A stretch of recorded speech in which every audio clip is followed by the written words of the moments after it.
Assalamualaikum warahmatullahi wabarakatuh. Perkenalkan, nama saya Muhammad Fahmi Putra. Saya dari kelas 11 MIPA 2. Saya akan menjelaskan materi fisika mengenai teori kinetik gas. Teori kinetik gas. Apa yang dimaksud dengan teori kinetik gas? Teori kinetik gas adalah teori kinetik yang digunakan untuk menjelaskan sifat-sifat atau kondisi-kondisi gas ideal secara teoretis. Berdasarkan teori kinetik gas, gas terbentuk dari molekul-molekul gas yang bergerak secara acak dengan arah gerak konstan. Kemudian lanjut membahas mengenai gas ideal.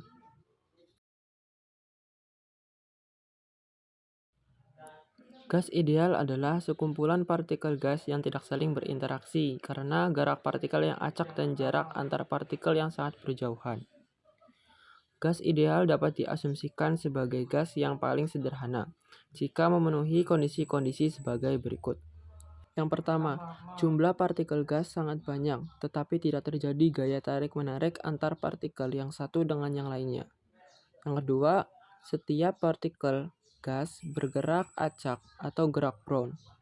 Yang ketiga, tiap-tiap partikel gas tersebar secara merata pada setiap bagian pada ruangan tersebut.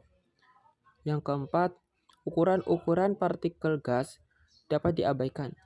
Yang kelima, tumbukan yang terjadi pada setiap partikel gas adalah tumbukan yang terjadi secara lenting sempurna. Dan yang terakhir adalah partikel gas memenuhi kaidah hukum Newton tentang gerak.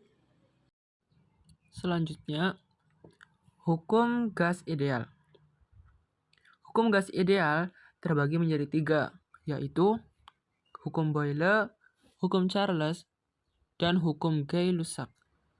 Menurut hukum Boyle, pada suhu konstan, volume suatu gas berbanding terbalik dengan tekanan yang diterimanya. Ketika volume gas naik, maka tekanan gas akan turun, begitupun sebaliknya. Rumusnya adalah tekanan 1 dikali volume 1 sama dengan tekanan 2 dikali volume 2. Contohnya adalah saat kita bernafas, bahwa ketika kita menarik nafas, paru-paru akan mengembang karena dipenuhi oleh udara. Hal itu menyebabkan volume naik sedangkan tekanan turun, begitupun sebaliknya. Lalu yang kedua ada hukum Charles. Hukum Charles mengatakan pada suhu konstan, volume suatu gas berbanding lurus dengan suhunya. Rumusnya adalah V1 per T1 sama dengan V2 per T2. Contohnya adalah mengisi balon pesta dengan helium. Dalam hal ini, balon bisa mengembang dan menyusut. Suhu gas bisa menurun dari hari ke hari berikutnya, tetapi tekanan gas tetap konstan. Pada tekanan konstan, suhu yang lebih rendah akan sesuai dengan volume yang lebih rendah, sehingga volume balon berkurang. Dan yang terakhir adalah hukum Gay-Lussac. Hukum Gay-Lussac mengatakan, pada volume konstan, maka tekanan gas sebanding dengan suhu mutlaknya. Rumus hukum Gay-Lussac yaitu P sebanding dengan T atau P per T sama dengan konstan. Contoh dari hukum Gay-Lussac adalah rice cooker. Saat kalian menyalakan rice cooker, maka suhunya akan mengalami peningkatan yang akan berbanding lurus dengan tekanan gas di dalamnya.